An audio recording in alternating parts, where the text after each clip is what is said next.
Hello everybody, this is Pat once again doing a response video to James Baber and his channel devoted to defeating Adventism. This is a response to short video number 40, Seventh-day Adventist prophet Ellen White and her false 1856 prophecy. I definitely recommend you jump into the description section on this video.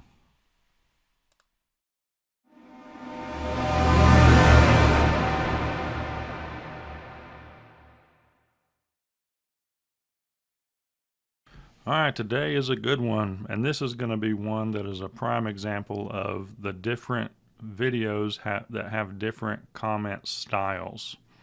I've noticed that on some videos you have a good amount of both the skeptics and the Adventists, which causes the video to have more than 100 comments.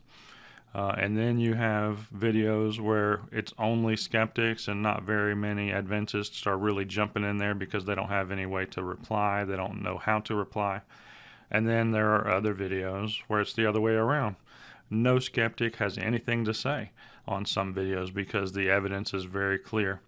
So in today's video, I'm curious as to see how the comment section is going to work out, because James makes a very strong case. Let's see what happens. Let's look at a Seventh-day Adventist book. Matter of fact, it's a rather famous set of books within Seventh-day Adventism. This is volume 1 of Testimonies to the Church. I also have that book, volume 1, Testimonies to the Church. I actually own the whole set. Matter of fact, this book should really be, I had to put the word false testimonies to the church because that's pretty much what it's full of. We're going to look at this volume. We're going to look at pages 131 and 132. Look with me here. There's the 2 pages because we just need to look at a little piece on 131 and 132. But let's look at them blown up. And here's what it says. I was shown the company present at the conference. By the way, this is a conference held in Battle Creek in 1856. Said the angel, some food for worms, some subject of the 7 last plagues, some will be alive and remain upon the earth to be translated at the coming of Jesus. Did anybody get translated since 1856? How about the 7 last plagues? Anybody seen those recently? Put them in the comments. Which of the 7 you've seen? Because obviously they haven't happened. Ellen White made a prediction about a future event. Nothing in that prophecy she said was true except, well, they're all food for worms now. And by the way, Seventh-day Adventists, there's no condition in that statement. A conditional statement's going to have the word if in it. This prophecy doesn't. This prophecy is not conditional. There is no if. They all died. They're all food for worms. Nobody was translated to heaven. The 7 last plagues haven't came. And Ellen White is a proven false prophet. All right, so the reason why he's saying that it had to have a condition, you have to have the word if, is because there is some response to this particular statement made in the book, not strictly to James, but just as an idea in and of itself, both made by other Adventists, one of which James refuses to debate. If you're interested in that, go watch my previous video on that topic. I'll leave it in the description section. And the other thing is that if you actually read farther into the chapter of that book, Ellen White does state some conditional ideas, but they're kind of vague. And then also, one of the responses that this person refuses to debate actually has a really large response that I will also leave in the description section on this particular topic, where they outline in that particular article ways in which it does appear that it was actually conditional. So let's see. But we had this warning from Jesus. Look with me here. Matthew 7:15-20. Jesus tells us about false prophets and how do we recognize them. And then it's really verse 20 I want you to read. We're going to recognize them by their fruits. And what are the fruits of false prophets? Well, it's false prophecies. So what is the fruits of Ellen White's works? It's false prophecies. How can you recognize Ellen White? By her false prophecies. Jesus warned us about false prophets like Ellen White. The Seventh-day Adventist Church is not a true Christian church because they believe Ellen White's a true teacher. But yet you just saw a false prophecy by her. So they believe that she's a true teacher. I actually believe that she's a true teacher.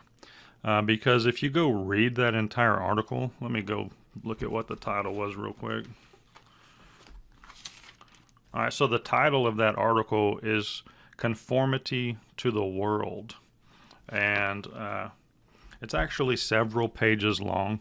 And if you just take that one little sentence out about saying that those people would see those events, the article itself is actually a fantastic teaching about our conformity to the world and the way that we dress and the idea that we're building our foundations on earthly things rather than on heavenly things. It's a very convicting article. Fantastic teacher. The Seventh-day Adventist Church is not Christian. If you're in it, you need to get out of it. If you're considering it, don't do it. It's not a Christian church. All right, so because I am not a Ellen White apologist, nor am I a Seventh-day Adventist apologist, I just happened to come across James's videos and was intrigued by how sassy he is. Therefore, I felt like I should start doing some response videos. I'm going to leave the apologetics to the people who take the time to try to do that, to the actual people who actually want to debate James, that James actually refuses to debate, which in my opinion is kind of ironic. So I will leave those things in the description section. I will leave the video where he refuses to debate the very person who I'm going to leave the article for that actually has an apologetic article for on this exact topic. And I'll let you guys decide on what you think. My personal stance on the whole thing with this particular statement is, did she say something that didn't come true? Yes. Are there things in the Bible that got said that didn't come true because it ended up being a conditional thing? Yes. Are her teachings biblical? Yes. Go read the very article where that statement came from. Read the whole article. Tell me that it's not a biblical concept. All right, so I did have one final thought on the whole issue, is that one, is the article in and of itself filled with Christian content that does convict of sin? Yes, it does. Now, when we look at that particular moment where she has that thing that's told to the church that all this stuff will happen in that timeline, and then it didn't happen, well, there's actually one person that did have a conversion experience in that moment. Let me look at who that was. All right, so this person had a conversion experience after having been told all this stuff about the life choices and how we store up treasures here versus treasures up in heaven, and then the story about, being worm or all those other things. And this person was Sister Clarissa M. Bonifoy. So with all those things said, there was a positive result. They have somebody who joined the kingdom, and oddly enough, that particular person died like 3 or 4 days after this conversion experience. So is it possible that that was the condition, that God was trying to shake the heart of the individual? Now, the reason why I asked that is simply because of the denomination I became saved in. I got saved Pentecostal. And if you're familiar with that denomination, they're very hyper, they're very showy, and they do have a radical approach to attempting to outreach new people within the church, visitors and what such things. So it's kind of like this idea of you have new visitors that you're not familiar with in the church, and you have somebody go up there, they do their sermon, and at the end of the sermon they say, if you don't have God in your heart, and you're not sure of your faith, you need to come up here right now because you're going to get in a car wreck on the way home and die. This is your last chance. Well, some people come up, some are sincere, some are not sincere, some people do not come up.